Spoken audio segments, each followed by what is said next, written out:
seemed like the easiest way to make a lot of money was to just pay it out. Is that okay? Just pay it out? Make sure it's turned on. Oh, sorry. The easiest way to make a lot of money in the United States, it seemed like in the 1990s, was to pick a noun or a verb and add the words on the internet, and somebody would hand you $1 million. But I want to talk about a guy who really actually earned his money. This is a guy named Joe Lamont, lived in Austin, Texas, and he dropped out of Stanford in 1989 and with some friends had built some software that later became known as a configuration engine. And a configuration engine is a piece of software that takes a lot of complex variables and allows a company that has a product to sort out all the prices and come up with the end price. So if you go on a website now and you're going to buy a car, you get to the build and price thing, you're using a basic model of a configuration engine, and you choose all the parts and you choose all the things that you want, and it comes up with the final price. Well, this guy Joe and his friends, they did that on a kind of a very big scale for companies that have, huge inventories of parts and things like this. And he got very rich, and he was very, very young. And so, when you're rich and you're young, you kind of are stupid. And you think that, as Joe did, that anybody can do this. But what was unique about Joe is he set about trying to prove it. And what was even more unique about him is that he decided to prove it with his own company. And so he had this company in Austin called Trilogy Software. And in the mid-90s, he would hire lots of smart people from colleges all at once, and he would put them through a kind of a boot camp that he called Trilogy University. And in 1998, he decided to do the biggest experiment of all with this idea, and it was just then that I happened to come along. And I was in Dallas at the time, and I was a technology writer, and I was covering, companies in Texas and throughout the Midwest part of the U.S. And I would go down to visit companies in Austin rather frequently, and Trilogy was one of the companies that, I'd stop by because people thought they were going to do an IPO and get even richer than they already were. So I was down there visiting Dell one day, and I called up Trilogy to see where they were on their IPO thinking and everything. And the person who I talked to said, "Hey, why don't you drop by this afternoon? We started this new thing, this new year of Trilogy University, and you should really check it out." And so, I had time, and I drove over there, and I happened to come in just at a time when Joe was speaking to all of these new recruits. Now, the company at the time had about 300 employees, and it was doing about $50 million worth of revenue a year. So it's not a huge company, but it's a substantial company. And but Joe had decided to really go for broke, and he had hired 250 people that year. He'd spent $10 million recruiting people to the company. And so he's basically trying to double the size of his company in one moment. And so this is pretty crazy on its face. But what was even more crazy was what I was seeing in his presentation that afternoon. He had the entire group of 250 people all together in this room, and I am sitting in the back with this executive from Trilogy who I know, and he is telling them that they are now going to begin the next phase of Trilogy University. They were about 2 weeks into it at the time, and the first couple weeks had been very simple, just him talking to them about the company, or other people telling them about basic things, sort of like graduate level accounting or things like this. And one other thing you need to know about Joe is that he's kind of a snob. I mean, he's a real elitist.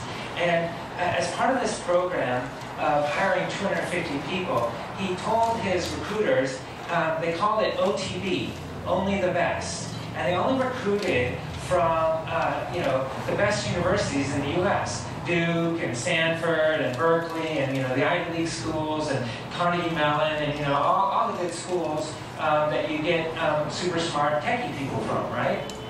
And he would be like a college football coach sometimes, because sometimes he'd be competing with Microsoft or Oracle or Netscape or somebody like this for a recruit, and he would basically just toss money at these 21 and 22-year-old kids just out of school, right? So this all, on its face, it starts to get crazier and crazier. But the thing was, people got hired into Trilogy, and they didn't know exactly what their job was going to be. So Trilogy University was sort of set up to sort of see what you could do. And so this new phase of Trilogy University that he was laying out to them was going to be a kind of a contest. And what it was is 250 people, and he was going to break them up into groups, or they were going to self-select into groups of like 2 to 15. Average group size was about 5. And he was explaining to them that they would, for the next month, just work in their groups. And they would have to come up with either a product or a business process or some kind of way to save the company money. And so these projects were going to become the focus of their life for the next 4 weeks. And then at the end of the 4 weeks, Joe and the other top executives of the company were going to go around and evaluate how they had done. And those who did well were going to get an all-expense-paid weekend in Las Vegas. And those who didn't do well were going to be left behind in Austin to contemplate their miserable existence. So I'm sitting in the back of the room, you know, and I'm no dummy. When I see something like this, a little noise goes off in my head. It goes, gong. This is a story. This is a story. This is a story, right? You know. And so I go up to Joe afterwards, and I, you know, say, "Hey, Joe, why don't you let me write about this? Why don't you let me follow these guys for a month?" And you know, after a month, I'm going to focus on the people who fail, and I'm going to see how these, you know, super bright kids just out of college who've never failed at anything in their life recover from failure. Because the people who are success, we don't care about them. You know, that's not interesting. But it's these people, you're going to fail people, these super hyper bright people who have never failed at anything, right? And so Joe's like, yeah, great, because in his mind, he's thinking, this just ratchets up the pressure, this is just the real world, because the big point to him that he wants these kids to understand is that effort doesn't matter, only results matter. So he's going to be real hardcore and teach them this lesson. And so, but he says he can't make the decision. He's got to present it to them. And so he goes out, calls them all back together. This is Evan Ramstad, Wall Street Journal. He wants to follow us for the next month. Do any of you guys have any objections, or what do you think of this? He wants to write about the people who fail. And of course, you know, none of them think they're going to fail, and there's a group dynamic going on anyway. So nobody's going to raise their hand and say, no, let's not do this. And so, of course, they let me do it. And this is just brilliant, because, you know, I'm a business writer, I'm not a sports writer. Sports writers get to, you know, be at the game. They get to cover the action. They get to, you know, write about what's happening. But business writers, you know, we never see the inside. I mean, very, very rarely do business reporters get to see business process unfolding. Very rarely do we see the story from the inside out. So this is just like very, very lucky moment for me. I'm so amazed that this has unfolded for me just serendipitously, because I made this call to Trilogy earlier in the day. So the next month proceeds, and I go down there about once a week or twice a week, you know, cheap flight down to Austin from Dallas, no big deal. But, you know, over the course of a month, I spent about $1,000 doing this, you know, renting cars, staying in hotels, stuff like this, you know. And the end of the month comes, and evaluation day comes. And so I fly down the day before and, you know, follow these kids as they're ready for the big evaluation. And then the next morning comes, and I'm there early, and Joe and the senior executives, only one of whom is over age 30, they are going to evaluate these 21 and 22-year-olds and what they've done for the past month. And so, you know, I tag along with them all day long and stick with Joe a lot of the time, and the day goes, and Joe, you know, they're pretty serious and they're pretty critical of some of these projects. And the end of the day comes, they gather in the conference room, and I'm in there as well, and Joe and all the people, they start, you know, going through the review, and they, you know, end up deciding that about 20% of the projects really aren't up to snuff, and then about, you know, 40, 50 people are going to be left behind in Austin, and the rest of them are going to go off, including the senior management. They're all going to go off to Vegas for the weekend and have a great time, you know.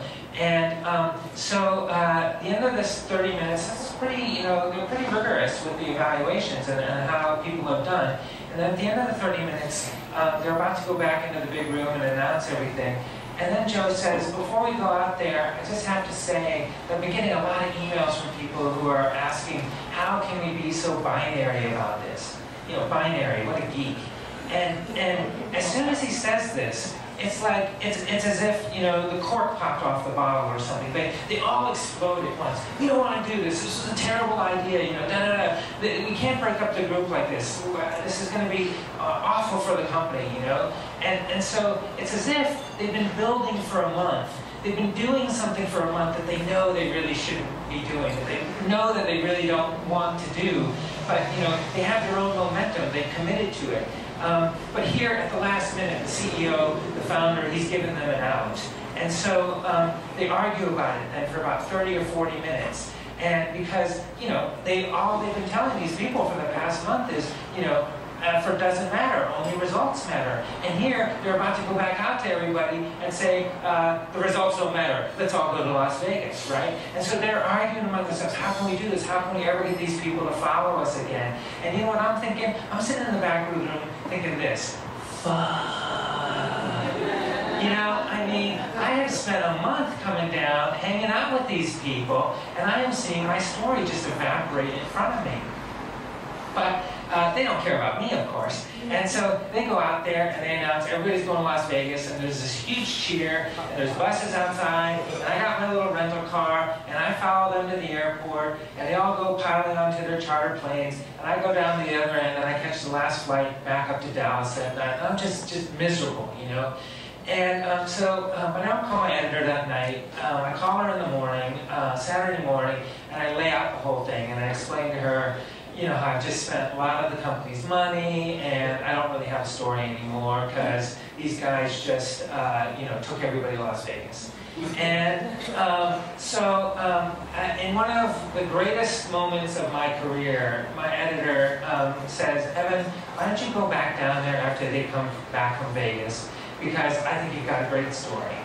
And she was right, of course. And of course, what I needed to have somebody realize was that the story wasn't the kids, the story was Joe. And so I go back and I hang out with Joe for a little while, and you know, he explains to me that, you know, what he learned was that you can't do this, that actually, you know, in the marketplace, results matter, but, you know, they're not in the marketplace inside of an organization. Inside of an organization, effort also matters, and so this is like the big thing that he learns. And so it's very interesting to have him, you know, sort of eat this humble pie to a Wall Street Journal reporter who he knows is going to put this on the front page of the biggest business newspaper. And so again, I'm feeling like, wow, this is just incredible. But then I get even more lucky, because he tells me that the one thing that he required everybody to do in Las Vegas was to show up at the roulette table at the Luxor just before they left town. And so he got the entire group of 250 people together, and then he gave them a little lecture about what risk is in his mind.